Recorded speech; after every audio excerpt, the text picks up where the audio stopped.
नमस्कार, मैं विपुल सिंह स्वागत करता हूं आप सभी प्रिय विद्यार्थियों का हमारे प्रिय छोटे भाई बहनों का स्टडी कैपिटल की इस प्लेटफॉर्म पर। सीयूईटी 2026 यूजी कोर्सेज के फॉर्म भरे जा रहे हैं और इस फॉर्म भरने के बीच में आपको क्या-क्या गलतियां नहीं करनी है, क्योंकि ये गलतियां आपको एग्जाम से लेकर के काउंसलिंग तक परेशान कर देंगी। और संभावना ये भी है कि कुछ ऐसी भी गलतियां हैं कि अगर इन गलतियों को आपने कर दिया तो आपका ओवरऑल एडमिशन भी चौपट हो जाएगा। तो मेरी बातों को ध्यान से सुनिएगा और इस कंप्लीट वीडियो को देखिएगा। हर एक वीडियो में मेरा प्रयास रहता है कि आपके एक बड़े भाई के तौर पर, ऐसा किसी प्रोफेशनल टीचर के तौर पर मैं आपको नहीं समझाता हूं किसी वीडियो में, आपके गार्जियन के तौर पर, आपके बड़े भाई के तौर पर मैं आपको आपके सीनियर के तौर पर समझाता हूं, ताकि आप मेरी बातों को अच्छे से समझ सके और मुझसे अपने आप को कनेक्ट कर सकें। मैं कभी भी उन गलतियों पर बात नहीं करता जो आगे सुधारी जा सकती हैं, क्योंकि जो गलतियां आगे सुधारी जा सकती हैं मैं उसमें आपका सहयोग कर दूंगा, लेकिन जो गलतियां बिल्कुल नहीं सुधारी जा सकती या जिन गलतियों से आपका नुकसान हो सकता है, उन गलतियों को तो आपको सुरक्षित रहना पड़ेगा। चलिए वीडियो की शुरुआत कर रहा हूं। उससे पहले चैनल को सब्सक्राइब करके बेल आइकन प्रेस कर लीजिएगा। लेकिन उससे पहले ये भी बता दूं कि अगर आपने अभी तक हमारे व्हाट्सएप चैनल और टेलीग्राम चैनल को नहीं ज्वाइन किया तो लिंक डिस्क्रिप्शन बॉक्स में उसे भी ज्वाइन कर लीजिएगा। क्रैश कोर्स आपके स्टडी कैपिटल हमारे ऐप पर अवेलेबल है, तो डिस्क्रिप्शन बॉक्स में लिंक है, वहां से आप डाउनलोड कर लीजिए या प्ले स्टोर पर जाकर के स्टडी कैपिटल सीयूईटी सर्च करिए, वहां से भी आपको हमारा ऐप का लिंक मिल जाएगा। हमें इस नंबर पर मैसेज करिएगा कि भैया मेरा ये नाम है, इस कोर्स की तैयारी कर रहा हूँ या फिर कर रही हूँ और इस यूनिवर्सिटी को हम टारगेट कर रहे हैं। हमारे साथ आप जुड़े रहेंगे तो आपके ऑल ओवर एग्जाम से लेकर के एडमिशन तक कोई भी दिक्कत आपको नहीं आएगी। कोर्सेज की जानकारी के लिए ऑफिस टाइम में आप हमें कॉल भी कर सकते हैं। तो ऐसे 5 बिंदुओं को मैंने लिखा है जिन बिंदुओं पर आपको विशेष ध्यान रखना है।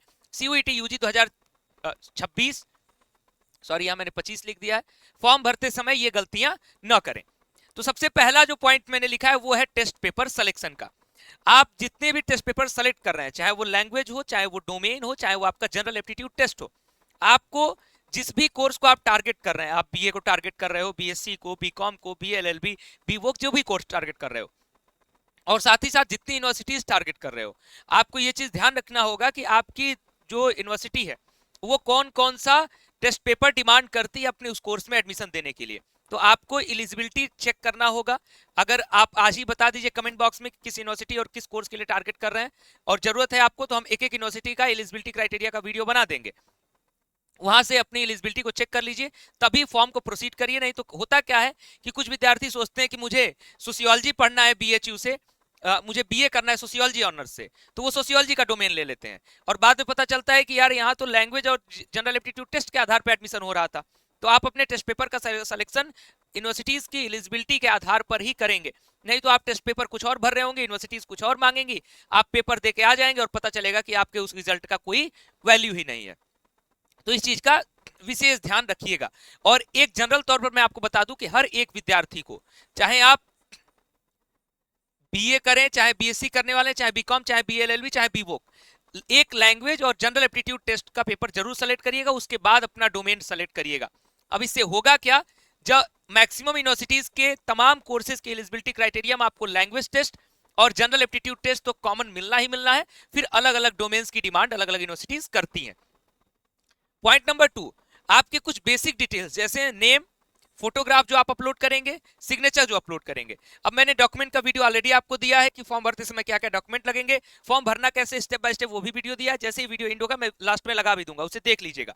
वहां पर मैंने बताया कि फोटो कितने केबी का होना चाहिए, किस तरीके से होना चाहिए, सिग्नेचर कैसा होना चाहिए। तो आपका नाम, फोटोग्राफ और सिग्नेचर, इसमें गलती नहीं होनी चाहिए, क्योंकि सारी यूनिवर्सिटीज का जो काउंसलिंग है वो समर्थ पोर्टल के माध्यम से होता है। और जैसे ही आप समर्थ पोर्टल पर लॉगिन करते हैं अपने एप्लीकेशन नंबर के माध्यम से, तो सीयूईटी यूजी की जो डिटेल्स हैं जो आपने एनटीए के फॉर्म में भरा है, नाम, फोटो और सिग्नेचर, वो डायरेक्टली इंपोर्ट हो जाती हैं आपके यूनिवर्सिटीज की वेबसाइट पर। तो इसमें आप कोई परिवर्तन आगे नहीं कर पाते हैं, इस वजह से इसमें बिल्कुल गलती नहीं होनी चाहिए। पॉइंट नंबर 3, आपके जो आधार की डिटेल्स हैं ये बिल्कुल सही होनी चाहिए, और जो आप आधार की डिटेल भर रहे हैं फॉर्म में वही डिटेल आपके आधार में होना चाहिए, और सारे मार्कशीट सर्टिफिकेट से मैच करना चाहिए।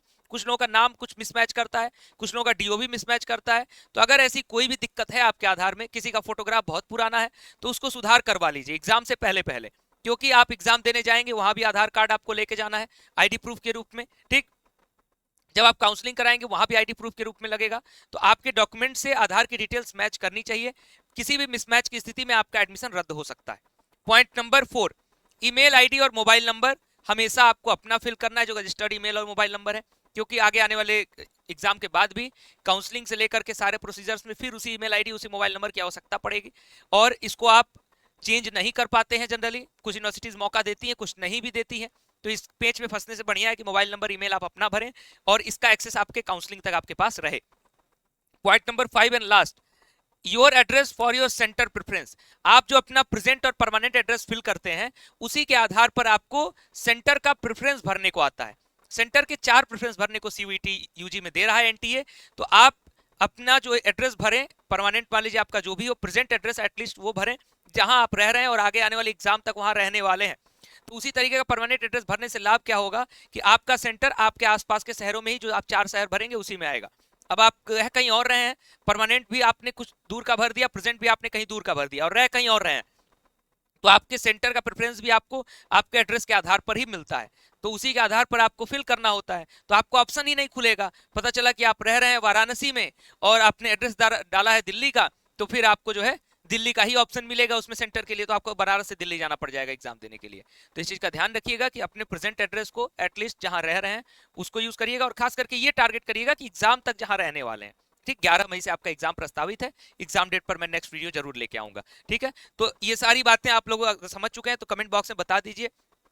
कुछ भी सवाल पूछना है यूनिवर्सिटीज की एलिजिबिलिटी क्राइटेरिया से रिलेटेड, या किस यूनिवर्सिटी के किस कोर्स में क्या एलिजिबिलिटी है, किस टेस्ट पेपर की डिमांड कर रहा है, ये मुझसे पूछ लीजिए, कमेंट कर दीजिए, मैं वीडियो बना दूंगा, तभी फॉर्म को प्रोसीड करिएगा। बहुत जल्दबाजी मत करिएगा। अभी 2-4 दिन 5 दिन का समय आप ले सकते हैं, फॉर्म की डेट अभी भागी नहीं जा रही है, तो समय ले लीजिए, लेकिन गलती मत करिएगा। वीडियो बेहतर लगा है तो लाइक करिएगा। आपके लाइक करने से ये लगता है कि भाई मैं जो मेहनत आपके लिए करता हूँ एज ए सीनियर, वो आपको फ्रूटफुल लगता है और आप जो है आपको उससे हेल्प मिलती है। तो मेरा मोटिवेशन इससे बढ़ता है और मैं आपकी और बढ़ चढ़ के हेल्प करता रहूंगा।